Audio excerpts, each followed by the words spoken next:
샬롬, 편안한 명절 연휴 잘 보내고 계시리라고 믿습니다. 더욱더 하나님의 따뜻한 은혜와 사랑이 가정에 부어지기를 바랍니다. 오늘도 변함없이 말씀을 함께 나눌 수 있기를 바랍니다. 마태복음 13장 18절에서 30절 말씀입니다.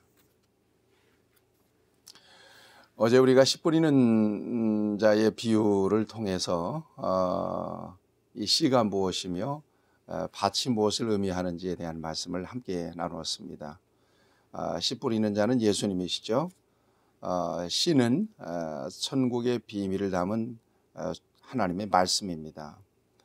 그 다음에 밭은 그 말씀을 받는 사람들의 마음, 심령의 상태를 의미한다고 우리가 함께 말씀을 나눴습니다. 그리고 열매는 그 심령의 상태, 이 밭의 유형에 따라서 결정이 되더라. 밭이 참 중요하다 하는 것을 우리가 이 말씀을 속에 통해서 함께 나눴습니다. 자, 오늘은 그 밭, 네 가지 밭의 유형에 대해서, 즉 말씀을 받는 심령의 상태에 대해서 예수님께서 어떤 해석들을 내놓으시는지를 계속해서 말씀을 통해서 듣기를 원합니다. 첫째, 길가밭입니다. 길가밭은 19절에 보니까 아무나 천국 말씀을 듣고 깨닫지 못할 때 악한 자가 와서 그 마음에 뿌려진 것을 빼앗나니 이는 곧 길가에 뿌려진 자요 그랬습니다. 천국의 말씀을 듣고도 깨닫지 못하는 자, 왜 그럴까요? 거듭나지 못해서 그런 거죠. 세속적인 욕망과 관심이 아주 지대한 사람입니다. 그래서 하나님의 나라, 또 하나님의 말씀, 또 진리, 또 영적인 세계에 대해서는 전혀 무감각하고 무관심한 사람이죠. 이런 사람에게는 아무리 천국 말씀을 전해도 사탄이 회방합니다. 받아들이지 못하도록. 이게 길가밭의 현실입니다. 그 다음에 돌짝밭에 대해서는 20절 말씀 주고 계십니다. 말씀을 듣고 즉시 기쁨으로 받되 그 속에 뿌리가 없으므로 잠시 견디다가 말씀으로 말미암아 환난이나 박해가 일어날 때에는 곧 넘어지는 자, 이렇게 되어 있습니다. 말씀을 듣고 즉시 아멘합니다. 기뻐하기도 합니다. 그런데 환난과 시련을 만나게 될 때 결국 넘어지게 되는 사람이라는 것입니다. 무엇 때문에? 오히려 그 말씀 때문에 넘어지는 사람이라는 거예요. 말씀을 듣고 그 말씀대로 살아가는 것이 신앙 아니겠어요? 그런데 사실 쉽지 않아요. 사람의 능력이나 노력이나 의지도 중요하지만 하나님의 특별한 은혜가 필요합니다. 오히려 예수 믿는 사람들이 말씀 때문에 환난을 당하고 시련을 당할 때도 있거든요. 이럴 때에도 진실한 믿음은 인내의 믿음으로 그 상황을 잘 견뎌내고 여전히 말씀을 붙잡고 살아가는 사람인데, 이 돌짝밭은 그저 쉽게 아멘은 했는데 이 말씀을 순종하면서 살기에 너무나 버거움을 느껴요. 그래서 말씀 때문에 오히려 큰 어려움을 겪고 또 시련을 당하니까 결국 넘어져 버리고 마는 것입니다. 말씀을 떠나버리고 마는 것이죠. 이게 돌짝밭입니다. 우리가 말씀을 듣게 될 때 주로 아멘 할 때가 참 많아요. 아멘도 쉽게 할 일은 아니다. 아멘이라고 하는 것은 이 말씀이 내게 주시는 말씀이구나. 하나님께서 이렇게 나에게 말씀하시는구나. 이 말씀을 따라 순종하기 원합니다. 그런 감동이 있을 때 아멘 하고 성령의 도우심으로 그 말씀을 이루며 살아가는 것이 진정한 그리스도인이죠. 그런데 아멘은 힘차게 했는데 결국 그 말씀 때문에 부담이 돼서 이렇게 넘어지게 된다면 바람직한 일이 아니죠. 여러분에게 어떤 시련과 환난이 오더라도 말씀을 붙잡고 인내의 믿음으로 승리하는 은혜를 꼭 주셨으면 좋겠습니다. 세 번째 이 밭의 유형입니다. 심령의 상태. 가시떨기 위에 뿌려졌다는 것은 가시떨기 밭이죠. 22절 말씀을 보세요. 가시떨기에 뿌려졌다는 것은 말씀을 들으나 세상의 염려와 물질의 유혹에 말씀이 막혀 결실하지 못하는 자요. 아멘. 말씀을 받았어요. 그리고 말씀을 깨닫기도 했습니다. 그런데 세상에 대한 미련이 너무 큰 거예요. 그래서 말씀대로 못 살아요. 돌짝밭과 비슷한데 약간 차이가 있습니다. 말씀을 기쁨으로 받고 깨닫기도 했어요. 그런데 세상에 대한 욕심과 또 재물과 또 여러 가지 유혹을 떨쳐버리지를 못해요. 여러분 롯의 아내를 생각하잖아요.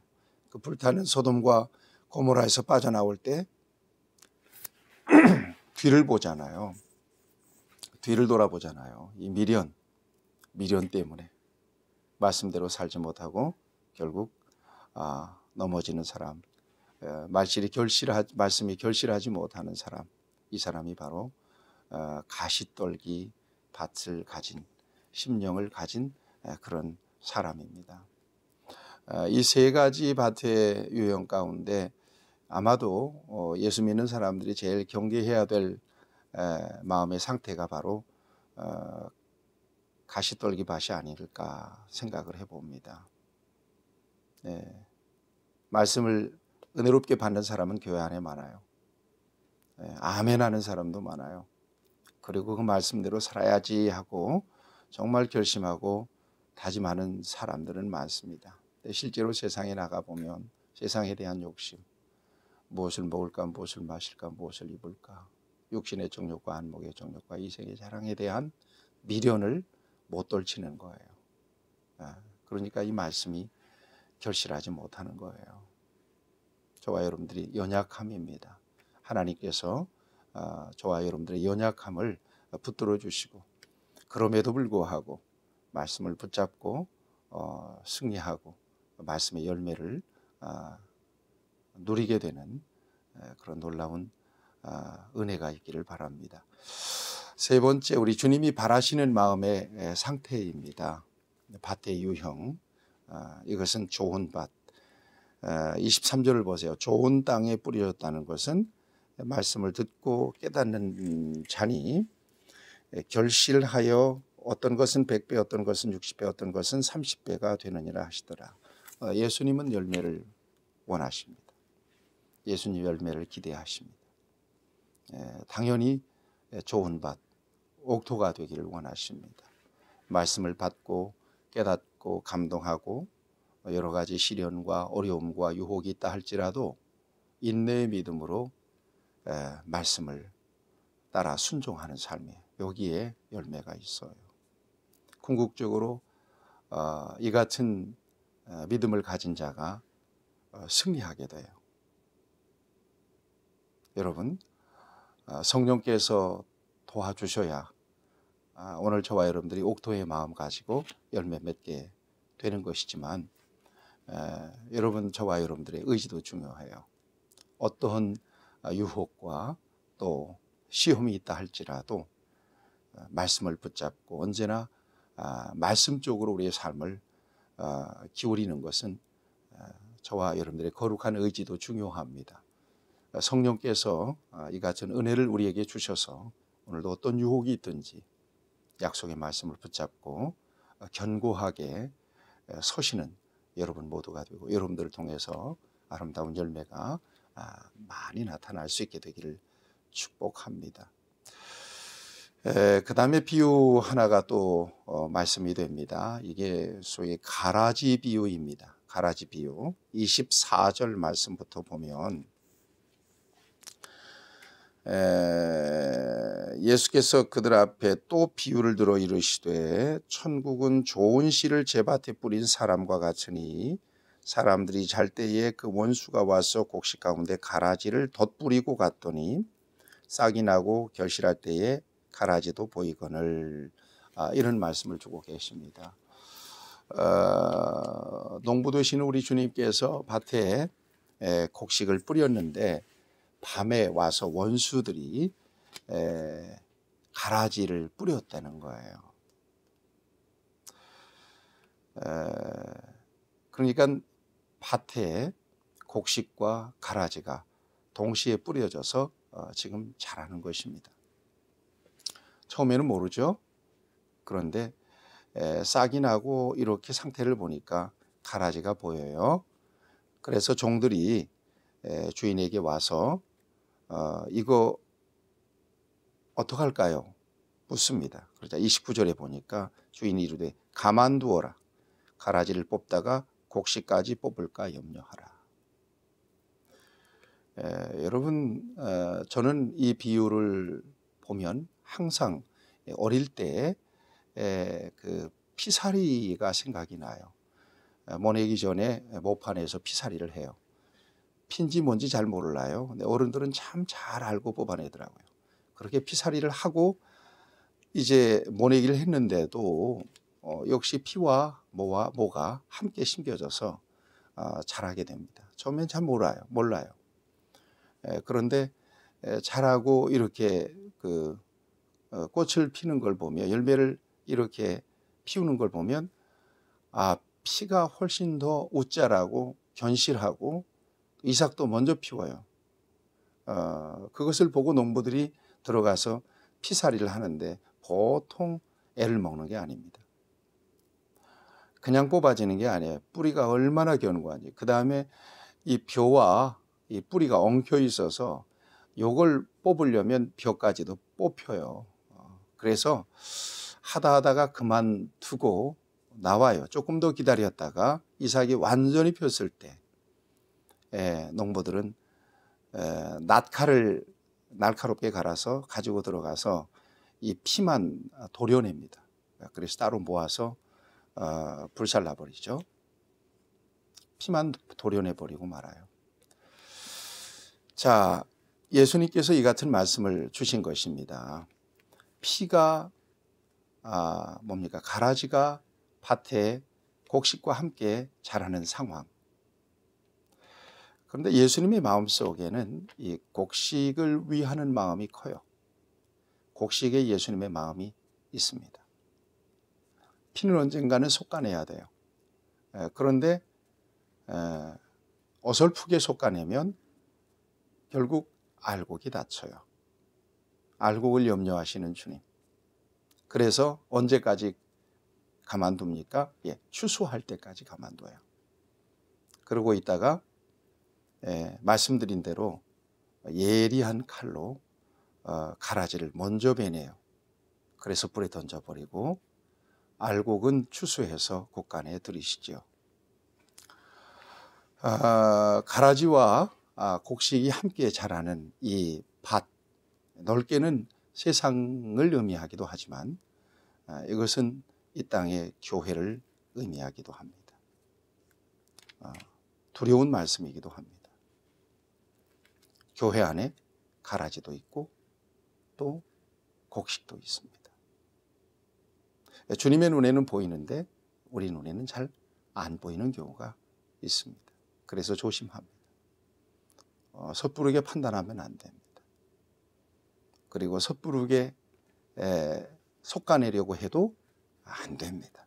왜냐하면 알곡이 상처를 입기 때문에 그렇습니다. 교회 안에 곡식과 가라지가 분명히 있고 교회 안에 알곡과 쭉정이도 있고 교회 안에 진실한 그리스도인과 종교인들도 있습니다. 이것은 부정할 수 없는 사실입니다. 언제까지 이 상태로 가야 할까요? 우리 주님이 추수하시는 순간까지예요. 알곡들이 혹 가라지로 인하여 피해를 입고 어려움을 겪을 수도 있습니다. 그래서 인내가 필요합니다. 그래서 사랑이 필요합니다. 언제까지? 추수할 때까지. 그리고 우리 주님은 그 어떤 경우에라도 알곡이 가라지로 인하여 상처를 입고 또 고통을 겪는 것을 두고 보지 않으십니다. 지키시고 보호해 주시고 또 격려해 주시고 일으켜 주시고 그래서 결국 알곡으로 천국 곳간에 추수하기를 원하시죠. 사랑하는 성도 여러분, 이 땅의 교회는 완전한 교회가 없습니다. 다 천사들만 모인 곳이 아닙니다. 가라지도 있고 종교인들도 있습니다. 저와 여러분들을 하나님께서 천국의 알곡들로 불러내신 줄로 믿습니다. 우리 주님께서 추수하시는 그 순간까지는 그래서 인내해야 합니다. 혹 나를 알곡으로 불러내셨는데 내가 하나님 앞에서나 교회를 통해서 가라지처럼 살아가고 있지 않는지도 스스로 돌아볼 수 있어야 합니다. 주님 오실 때에 인내의 믿음을 통해서 열매 맺고 또 알곡으로 천국 곳간에 추수되는 그런 복을 저와 여러분들이 누릴 수 있게 되기를 우리 주님의 이름으로 축복합니다. 기도하시겠습니다. 좋으신 아버지 하나님, 오늘도 열매를 기대하시는 주님의 마음을 귀한 말씀을 통해서 봤습니다. 옥토밭 되기 원하며 그래서 풍성한 주님이 원하시는 열매를 나타내기를 원합니다. 우리를 알곡으로 부르셨습니까? 인내의 믿음으로 사랑으로 주님이 추수하시는 순간까지 우리의 믿음을 지켜내며 믿음 안에서 주님 주신 사명을 감당할 수 있기를 원합니다. 알곡임에도 불구하고 쭉정이처럼 가라지처럼 살아가고 있지는 않습니까? 우리를 돌이켜 주셔서 진정한 하나님의 나라의 알곡으로 마지막에 추수되기까지 신실한 믿음을 지켜내도록 은혜를 입혀 주시옵소서. 예수님의 이름으로 기도하옵나이다. 아멘. 여러분 편안한 연휴 보내십시오.